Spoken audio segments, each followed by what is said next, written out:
এটা হলো ঘরের তৈরি গরুর দুধের ঘি। তো চলো আজকে আমি তোমাদের দেখাবো কিভাবে ঘরে গরুর দুধ থেকে তোমরা ঘি তৈরি করবে। তো এইটা হলো দুধের সর, আমি 10 দিন ধরে জমিয়ে রেখেছিলাম। এবার এটাকে ওই যে ঠান্ডা জলে কিছুটা বরফ দিয়ে রেখেছি, কারণ জলটা ঠান্ডা হলে উইপিং করতে সুবিধা হবে। তো এবার ওই কন্টেনার থেকে এই বড় একটা পাত্রে সরটা নিয়ে নিয়েছি। এবার ওই বরফ জলটা ওই পাত্রটার মধ্যে দেব। তো এই যে জলটা এখন দেয়া হয়ে গেল। এবারে ওই যে উইপারটা আছে ওটা দিয়ে ভালো করে উইপিং করব। এবার উইপিং এই যে করছি, এখন উইপিং করছি। এই যে তোমরা দেখতেই পাচ্ছ আস্তে আস্তে এতে মাখনগুলো ওপর দিকে ভেসে উঠছে। তো এই যে বাটারগুলো ওপর দিকে ভেসে উঠবে ওইগুলোতেই আর কি আমাদের আসল দরকার। তো ওইগুলো আমি কালেক্ট করে এখন রেখে দেবো অন্য একটা পাত্রে। তো আরও কিছুক্ষণ ধরে উইপিং করতে হবে, তবে ভালো করে পুরো মাখনটা উপরের দিকে ভেসে উঠবে। তোমরা বুঝতেই পারবে এরকম অনেকক্ষণ ধরে উইপিং করতে করতে করতে করতে। হ্যান্ড ব্লেন্ডার যাদের কাছে আছে তারা হ্যান্ড ব্লেন্ডার দিয়ে করতে পারো, তাহলে অনেকটা তাড়াতাড়ি হবে। আর উইপার দিয়ে করলে একটু টাইম সাপেক্ষ লাগবে আর কি। ওই যে এখন দেখতেই পাচ্ছ মাখনগুলো উপরের দিকে ভেসে উঠছে। ওই যে ভালো করে উইপিং করছি।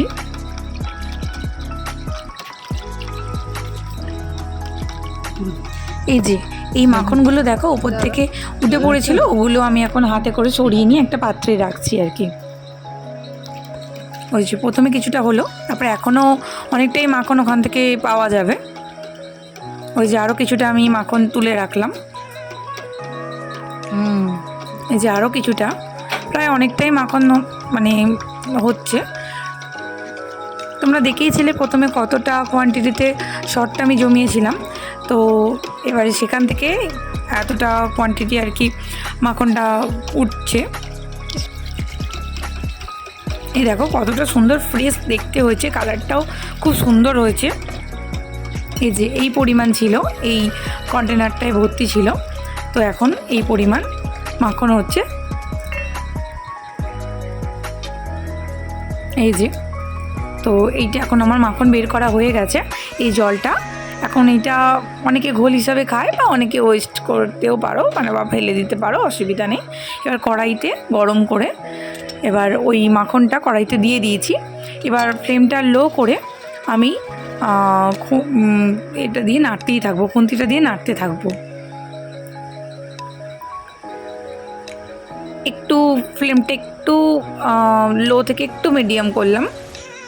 এই যে এখন খুব সুন্দর স্মেল ছাড়ছে, দারুণ সুন্দর একটা স্মেল ছাড়ছে এখান থেকে। এই যে দেখো এবার ফুটছে, আস্তে আস্তে ফুটবে, মিডিয়াম লো টু মিডিয়াম ফ্লেমে আর কি তোমরা করবে। নয়তো যদি নিচে থেকে ধরে যায় তাহলে ব্যাপারটা বিচ্ছিরি হবে, ঘিটা ঠিক আসবে না কালারটা। তো এই যে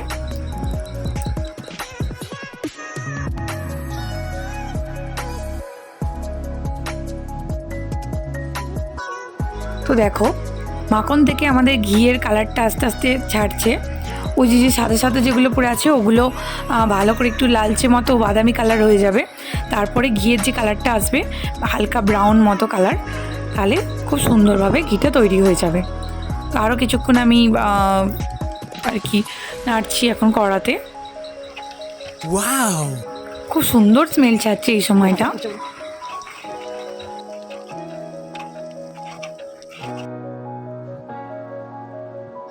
এবার দেখো, এবার তোমরা দেখতেই পাবে ঘিয়ের কালারটা কতটা সুন্দর হয়ে এসছে।